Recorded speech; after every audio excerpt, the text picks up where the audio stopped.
पण यावं लागत नाही। या वारीमध्ये पोलिसांचं कुठलंही काम नाही। पोलिसांचं काम असेल तर फक्त थोडं ट्रॅफिक वगैरे पाहणं एवढंच काम आहे।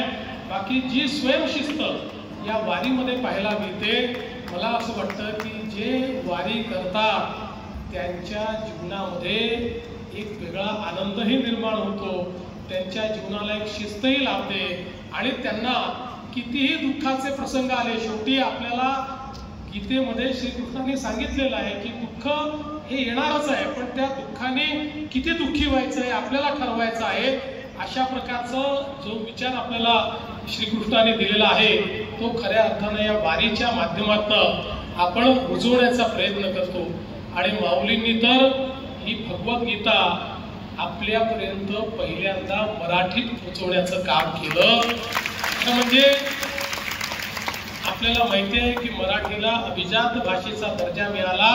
हा दर्जा मिळत असताना ज्या 2-4 वाङ्मयांनी हा दर्जा मिळण्याकरता केंद्र सरकारच्या कमिटीला बाध्य केलं, त्यातलं एक महत्वाचं वाङ्मय किंवा एक महत्वाचे त्यातलं ग्रंथ म्हणजे ज्ञानेश्वरी होती, की ज्याच्यामुळे ही भाषा किती प्राचीन आहे, ही भाषा किती समृद्ध आहे हे ज्ञानेश्वरीच्या माध्यमातून त्या ठिकाणी आपल्याला सांगता आलं।